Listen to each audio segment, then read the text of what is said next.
Hey guys, what's going on? It is Watch This, and welcome back to another episode of the Expedition 33 playthrough walkthrough. We just beat the tournament champion in Gestural Village, talked to Glorgra, and she gave us the password into Esquie's nest. So as you can see, we are making our way over there. Now, as we make our way over there, we're going to find a tiny gestural, and this is actually a lost gestural. This is one of the gestural, one of the 9 gestuals that you're going to need to find in order to help that NPC teach you to break those paint walls. So you need 4 of the gestual's kids, and that's one of the kids that you'll find right there. So after that, we can go into Esquie's nest. Another area similar to the Gestual's village, just small, but there is a couple things that we can miss, so I wanted to, cover this section as well. Small or large areas, just want to make sure that you guys have a good depiction of the area and also the items that you can get there. So you'll go to the flag to try to access the main part of this area of the nest, and he'll have a guard there. Gustav will yell at him. And then you can grab that item that's to the right underneath that crawl space. So as you continue down the hall, it's just going to be an open area, and to the right is our favorite person, the mime. So we will make quick work of the mime, of course, as usual. And on this playthrough, Luna actually has some breakable attacks. So with her having the breakable attacks along with Gustav, just makes these guys a little bit easier. And they will give you some cosmetics, of course. And then if we go to the left of the mine, we'll actually find the mushrooms. Now towards the end of the episode, I will show you what to do with the mushrooms, because we needed those for something in the Gestual village. Now if you go to the other side, you will find another pet tank, and we're just going to chase him around, chase him to the right. Then as we get closer to the back of the lake, then we want to back him up into this little platform. And then we can kind of start our fight there. That way you guys don't have to chase him around for so long. So this tank actually will flee in 3 turns.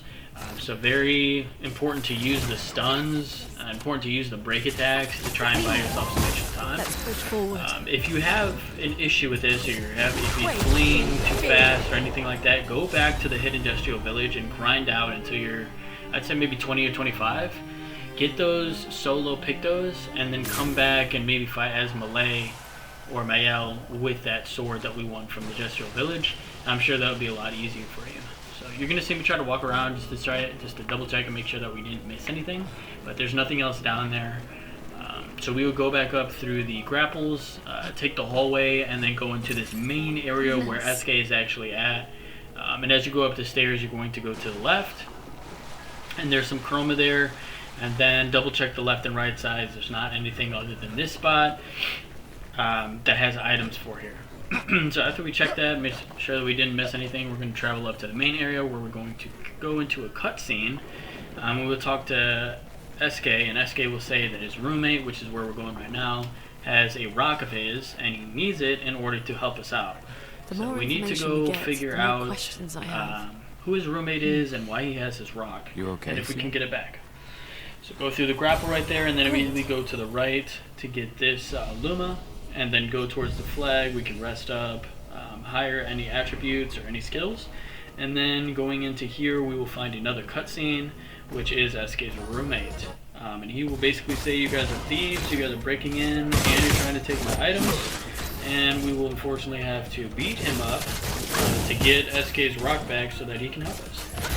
He does have a very powerful ice attack. The game calls it the most powerful ice attack in the world, and I'm pretty sure it one taps every single person, unless you're just a crazy level at this point. But for me, when I was fighting through it, did take each one of my characters out in one hit. So after we get out of there, we're going to go to the right a little bit, and then we will go to the shelf, and that's where you'll see the item that was on top of the podium right there as we came into this main area.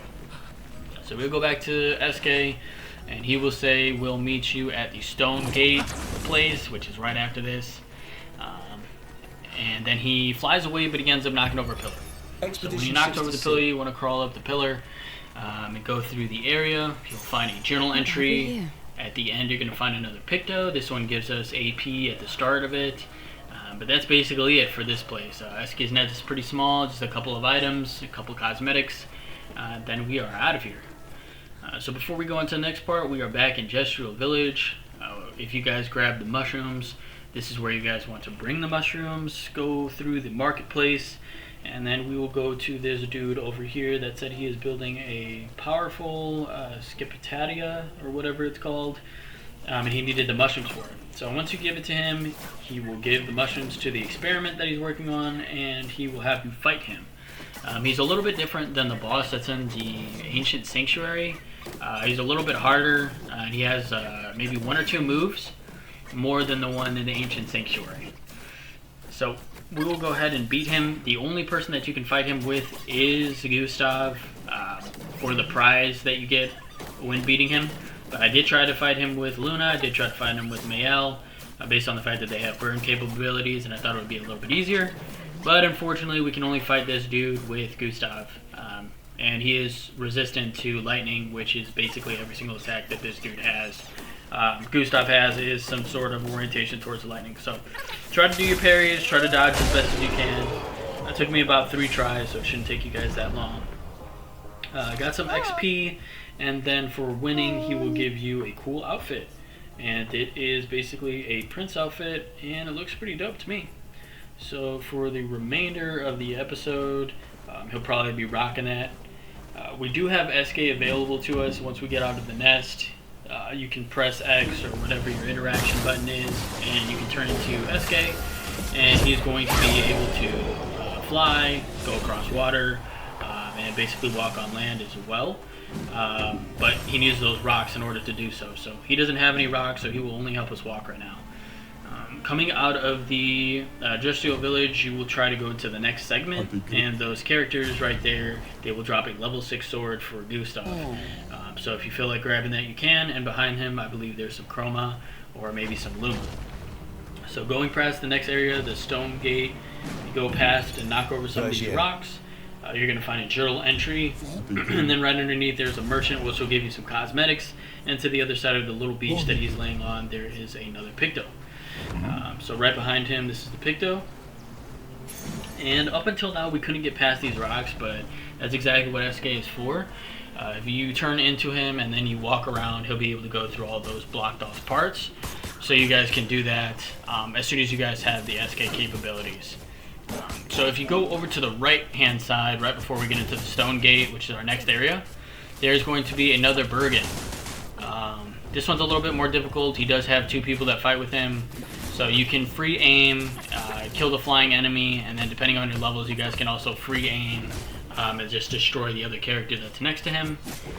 And then you guys can focus on the Bergen itself. Same attack moves. He does eat some of your enemies. He has a smashing capability, 3 through 5. And then of course he has that little toxic spit that he spits on top of you that causes you to not gain AP. So again, this is a little bit of a longer battle.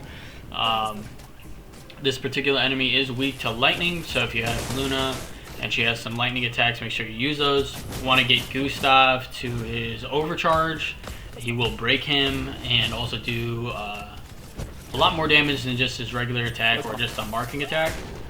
And then if he does by chance eat one of your characters and you guys perform a 10 out of 10 perfect overcharge, more than likely you're going to break him and get your teammate back, so that way you can just have that much more attacks to make it go that much quicker.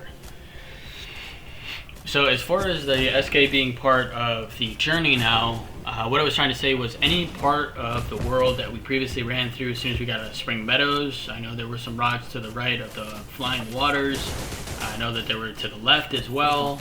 There were some rocks going into the yellow tree area with a big dude with the anchor. So all of those are accessible now once you have Esquie on your team, and he'll be able to knock out those rocks so you can go past them.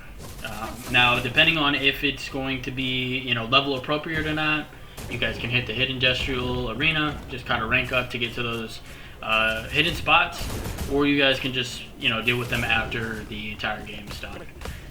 But with Esquie being on your team, you'll have access to a lot more areas.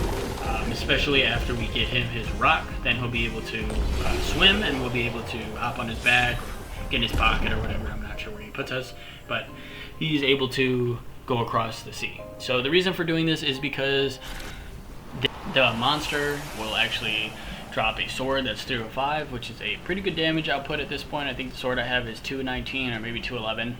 And then to the right, it's going to be another Lost Gestural. So the Lost Gestural is the second Lost Gestural that we need to get back to the NPC who's losing the caves. Once we get him to the 4, that's when he'll teach us how to break the paint walls. So we want to get the sword, we want to get the Lost Kid, and then behind him, there's another Picto there. So these are just some extras that you guys can get into before going into the back to the main story. But at this time, if you have Esquie, you can pretty much travel around the world and learn some new spots.